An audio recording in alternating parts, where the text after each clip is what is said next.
Next, we are going to see functions in Python with return statements.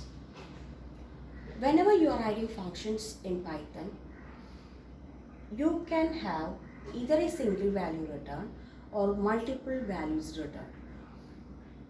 First, we are going to see how the single values are returned from a function definition.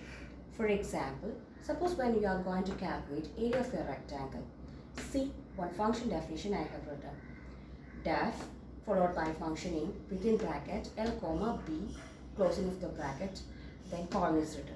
This particular statement we are calling it as function definition header statement. And you can see L and B it is separated using comma. They are known as formal parameters. Whenever you are writing formal parameters, it must be variable itself. It should not be a value. And see, in this particular function definition, we are having two statements. One is area calculation, other one is return of that value. And both of these statements are indented in the same line itself. It means that these are the two functions which are belonging to this particular function definition. And in the next statement, we are calling this particular function. Without calling a function, function definition will not be useful at all in that particular program. So here we are calling this particular function through this particular statement. Area rect 3, 4 is being called. So here 3 and 4 they are going to become actual arguments. Whenever you are writing actual arguments, it can be either a function or a value. Here we have given actual values. They are even called as actual arguments. So this 3 is going to get assigned to L and 4 is going to get assigned to B. It will do 3 into 4 calculation and the area is going to calculate it as 12 and it's going to return that 12 value. So when this function is being processed like that, its last statement is going to return a value 12. That value is going to come in this particular function calling statement itself, which is going to get assigned to a variable x. Now, whenever you are writing a program, you know that you have to print the output. So in the next statement, it is trying to print the value x. That means 12 will be printed as an output. You can see here. In this one, I have used a variable called area to store the multiplication result. See the next program without having a variable storage. Def rect area or area rect, you can call in any way, you can name in any way, but you must follow all the rules and regulations of identifier creation in Python. Within bracket L comma B is written and then colon is also written. Only one statement is written, that is return L into B. So return statement can give either a variable or an expression also. So this particular function is going to return a value after this multiplication. And it is going to call a particular print statement. Print, first message is written. After that function calling is written inside the print statement itself. Area rect 2, 3. So L's value is going to become 2 and B's value is going to become 3.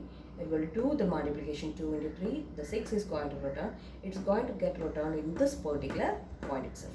So the output is going to become area is equal to 6. Next, we are going to see how can you deal with multiple values in return. Unlike C, C++, Java and all, Python can return multiple values. For example, if we are going to do an addition and subtraction of two values in a function definition, see the function definition what I have written. Def add difference within bracket x comma y it is written. X and y is going to become your formal parameters. And in the next two statements, x plus y and x minus y is going to get calculated. It's going to get stored in these two variables and it's going to return add and def. And in the next statement, I have written a function calling statement add def with the bracket 4, 2 it's written. 4 and 2 it's going to become actual arguments. It's going to get assigned to x and y simultaneously. It will do the calculation and it's going to return two values. One is addition result, other one is difference result. the first result is going to get as into A, the second result is going to get as into D. And in that particular program itself, I am trying to print that one. Print sum is equal to A. So the addition result will be get printed. Since it is 4 and 2, the output will be 6. And in the next statement, difference is going to get printed. 4 minus 2, you know that the result is 2, so difference will be printed as 2. The same program itself, you can print in different way. Whenever you are returning from a function, it can be even assigned to a single variable. So this x variable will hold both the values and it will be stored in as a list style. See, within bracket I have supplied two values. One is 5 and next one is 1. So it is going to do the calculation, addition as well as subtraction. It's going to do the calculation based on these values. So addition result is going to become 6 and difference result is going to become 4. Both these values are going to get assigned to x. So to fetch the values from the list x, you are going to use a for loop. For I in x, print I. In the first line, it will print the addition result. In the second line, it will print the subtraction result.